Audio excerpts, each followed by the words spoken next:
You're watching WKYT News at noon.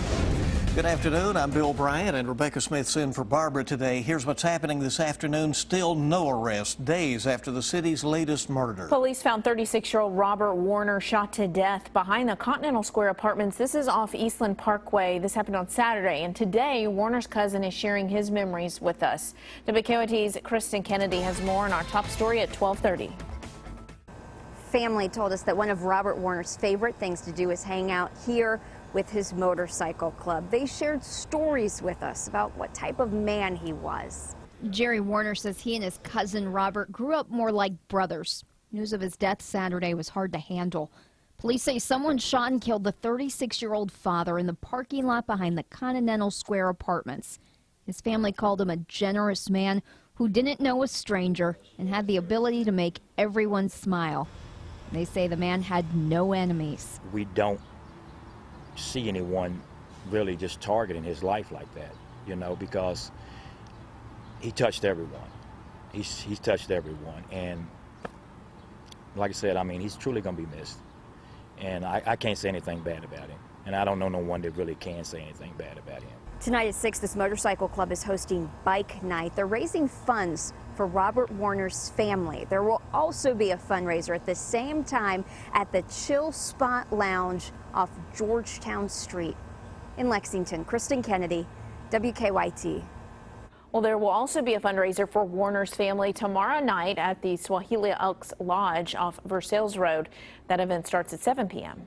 A man ended up being shot during a robbery early this morning in Lexington. It happened on Malibu Drive near Woodside Way shortly before 5 a.m. According to police, the victim told them that 3 men approached him, robbed him of his electronics, and then shot him in the leg. The victim went to UK hospital with non-life-threatening injuries. And police say they're investigating a possible connection between that shooting situation and 3 overnight business robberies. The robberies happened at the Speedway on Euclid, the Speedway on Winchester Road at 7th Street, and the Waffle House on 8th and Boonesboro Road. During the second robbery, police say the robbers were aggressive, shoving a gun right into a clerk's back.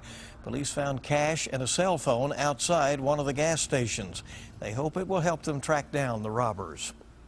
Police arrested a man in a case of road rage. Lexington police say Scott Walker pointed a gun at another driver on outbound Richmond Road.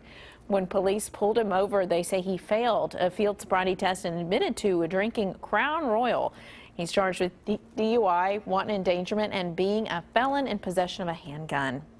Well, West Virginia is starting to get a break from flooding, and now it is time to deal with all the devastation there. In areas where water has receded, thousands of homes are unlivable. There is help on the way to the victims. WKYT's Mike Linden shows us what Kentucky's Red Cross is doing to help. Following devastating flash flooding in West Virginia, members of the Red Cross from all over the state of Kentucky are in the Mountain State helping people clean up. 12 Red Cross staff members from Kentucky left for West Virginia on Sunday to head up relief efforts. The Red Cross staff are not only setting up emergency shelters, but are distributing food, disaster cleanup kits, and are providing counseling to flood victims. So far, more than 1,200 people have been placed in emergency shelters as relief efforts continue. As the death toll continues to rise, Red Cross staff say they'll stay as long as they need to. We're there for the long haul. Deployments typically last about 2 weeks, and then we provide additional volunteers and staff. Burkhart says the Red Cross is looking for donations at this time to help the cleanup efforts. You can donate by going to their website, www.redcross.org, or you can drop off a donation at any of the Red Cross chapters across Kentucky. In Lexington, Mike Linden, WKYT. Well, so far at least 23 people have died in flooding there. The Bluegrass Area Development District is appealing to the public after the state yanked 2 multi-million-dollar contracts from the organization.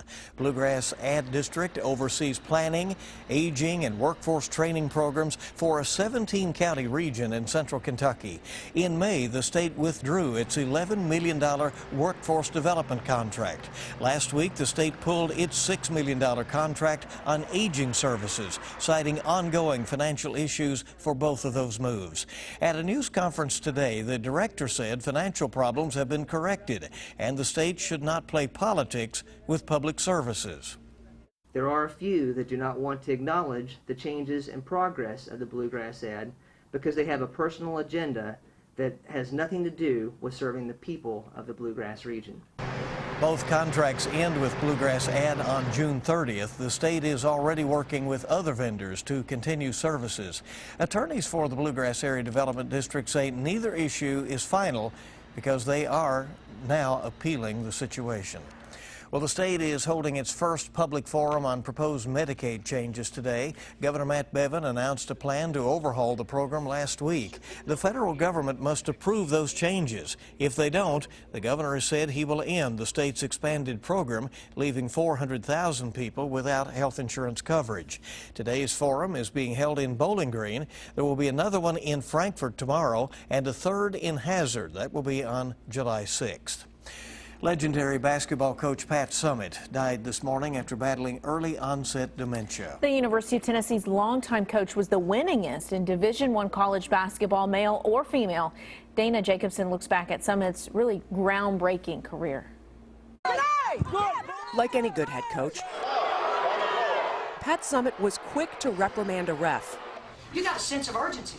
Or motivate a player with her words. Get it done collectively. But oftentimes, she was more effective not with the words she used, but the look she gave.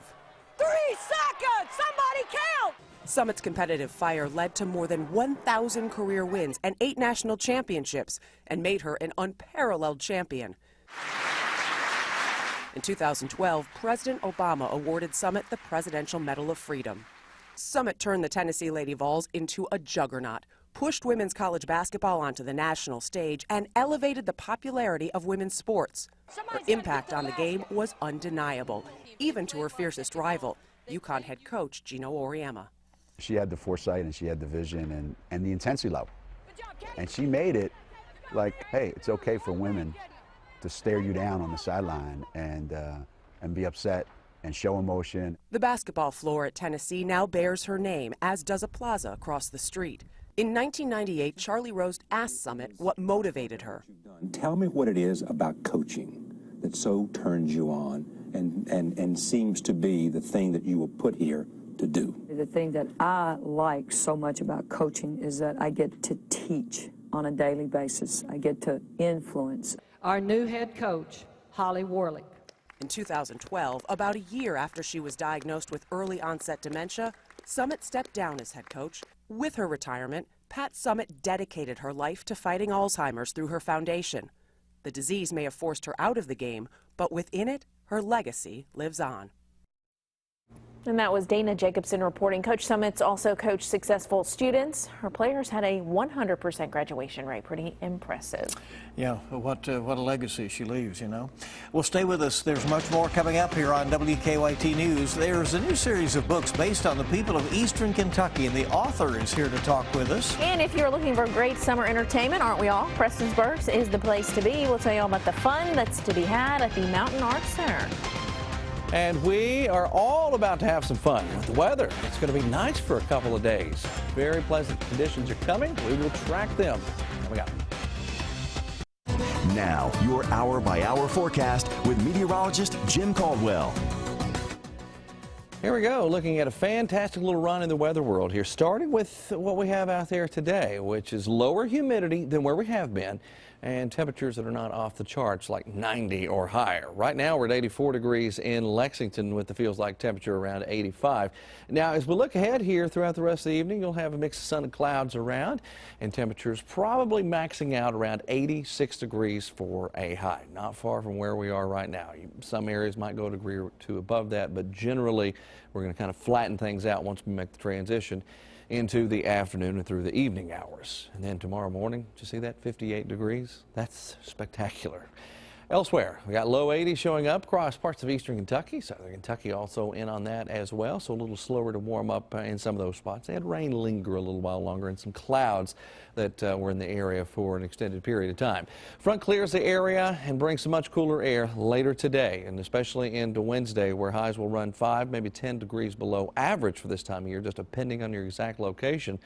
And then you can see that by Thursday, we're keeping the dry air with those nice temperatures right here into Kentucky. So the nice little run in the next 3 days. But our threat for rain, once we get beyond this nice weather, which is going to be fantastic, you notice it really starts to go up. Friday, a small chance. Saturday, we're talking scattered showers and storms through the day. Now, late in the day, it gets a little more active. But Sunday into Monday, more widespread chances of showers and storms. And it looks like the best zone for it might be just to our south. And by south, I mean of Lexington. At this point, we've still got a lot of time between now and then to see where this sets up, which has the potential to bring some heavier rounds of rain with it. That's what could try to come together. Now, rainfall potential. This isn't the official forecast. This is just showing you the potential and showing you the heavier amounts could be in position south of Interstate 64 and down to the Kentucky-Tennessee state line. But what if we bring some of the heavier totals, which is what we're tracking across Tennessee, up a little bit? And that could be a possibility in a scenario that becomes a real thing here once we get into that. So the nice weather to start the week off will change as we head toward the end of the week and into the weekend. Our 7-day forecast highlights that as well. And of course, it has positive stuff in there too, with 78 and 80 degrees there Wednesday and Thursday, some really nice highs. And what makes these highs so nice is humidity. It will be unnoticeable. You won't think about it when you walk outside. You know, past few days you walk outside. Oh yeah, it hits you. It hits you. It really almost feels like something really hit you. Well, Yeah, it sucks, won't. yeah. Won't be doing that anymore. No more hitting. At least for a couple of days. Yeah. It'll be something else that we'll be tracking. Less violent, yeah. Yeah, all right. We thank you very much, Jim. Well, he's written a series of books featuring characters based on people from his hometown of Harlan. We're talking with author Richard Edwards next on WKYT.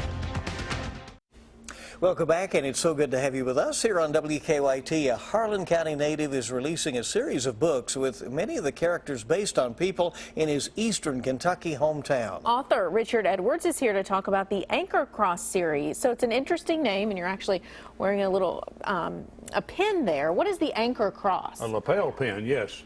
Well, the Anchor Cross, I actually got the idea for the series from my church here in Lexington, Anchor Baptist Church, which uses the Anchor Cross as its symbol.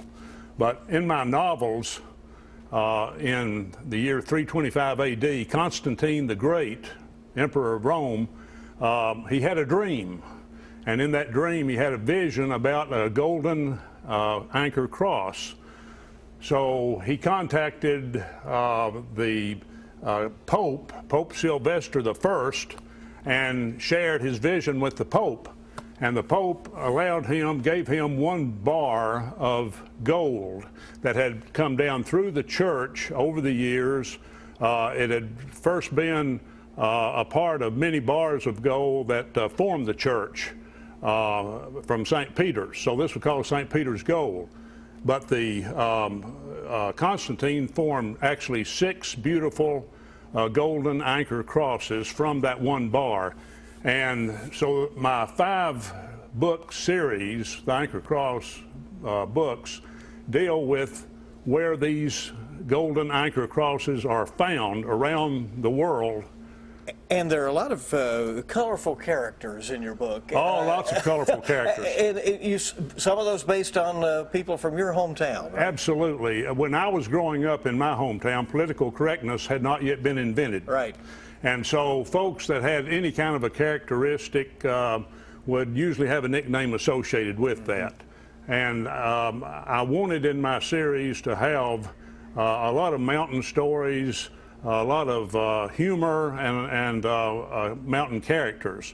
So these characters, for example, if someone had bad vision, they might be called Bad Eye. Mm-hmm. Or if they had very acute vision, they might be called Eagle Eye. Mm-hmm. If they were a real mean person, they might be called Badass. Right. Or if they were a real handsome person, might be called Pretty Boy. So there were all kinds of nicknames, and all of these are in my book.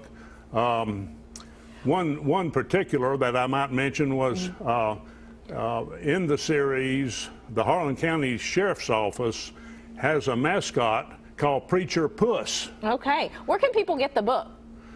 The book can be purchased online on the web from Amazon.com or from BarnesandNoble.com. Just type in the Anchor Cross or my name, Richard Edwards. or they can be purchased from me if you contact me at my email address. And I think that probably is up on the screen. Well, you have told us just enough to get us really interested and intrigued, and so hopefully folks will be checking it out. And thanks for coming by. Oh, my pleasure. Thank you all very much. Well, Fridays bring front porch picking to Prestonsburg. A preview of the summer season at the Mountain Arts Center after the break.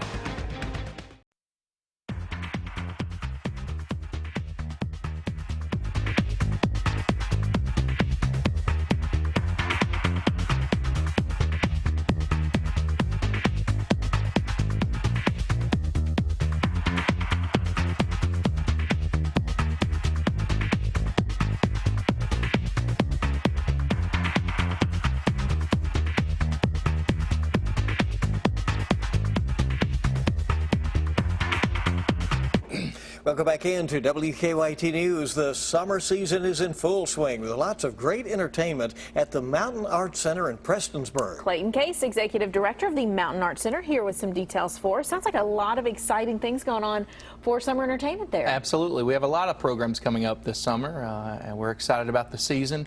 The 26th season of Billie Jean Osborne's Kentucky Opry is underway at the Mountain Arts Center right now. That's great. Tell us about some of the folks coming in this summer. Absolutely. We, again, every Saturday night this summer, we have Billie Jean Osborne's Kentucky Opry. On Friday nights, we have a free program called Front Porch Pickin'.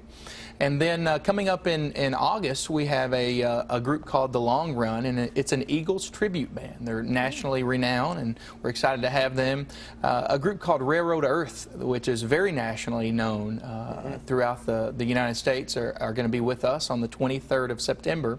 And the weekend before that, some folks that you guys may know, Sunday Best is going to be with us at the Mountain Arts Center on the 17th of September. It's an easy drive down to the Mountain Arts Center, and a treasure when you get there, right? Absolutely. We have lots of great things going on in Prestonsburg, Kentucky with our tourism, and also with the Mountain Arts Center, Jenny Wally Theater. We have a lot of great things to offer in Prestonsburg. And a really easy, about an hour-and-a-half drive just down the Mountain Parkway, right? From That's Lexington. correct. The Mountain Arts Center is right at the end of the Mountain Parkway. When we get ready to connect with US 23, you're going to find the Mountain Arts Center. Do you find that as time goes on, people are really discovering or rediscovering Appalachia for its arts and its culture, and really enjoying taking that in, whether they have roots there or not? Absolutely. The scenery, along with the local talent that we have, that's the great thing about the Kentucky Opry. All the performers with the Kentucky Opry are local people. We don't bring anyone in from outside of the area, and so that's a great benefit to our program. But Appalachia and Eastern Kentucky in general is just a phenomenal place to be, and lots of great scenery, and the local restaurants that we have there in Prestonsburg and Eastern Kentucky are just phenomenal. People fall in love. And you can drop some names right now of some celebs from Eastern Kentucky. Absolutely. Of course, you know Mr. Chris Stapleton. He is from Eastern Kentucky, about 15 minutes away from the Mountain Arts Center. Loretta Lynn, Ricky Skaggs, we have Dwight Yoakam, Patty Lovelace, lots of great names from Eastern Kentucky. And that front porch picking, anybody can come sing, right? Absolutely, anyone can get come my voice sing. in order here, Jim, you know. Better you than me. Yeah, right. The 2016 summer session underway at the Mountain Arts Center. Thanks so much for coming by. We do appreciate it. Thank you. Now, here's a guy with the dulcet tones. Let's check in with Jim before we go. I thought we'd bring Chris Bailey. No, he's an Eastern Kentucky native, too. We can send him back for a little while. Great looking weather the next few days here. Today, tomorrow, into Thursday, especially Wednesday and Thursday. Highs in the upper 70s, low 80s. But the rain will return toward the end of the week and into the weekend. But let's just focus on the nice stuff, guys, before we have to deal with all of that nasty stuff for the weekend. I'm with you on that. We thank you for joining us for WKYT News at noon. A reminder that our next newscast is coming up right here at 4. We hope you have an awesome, awesome day.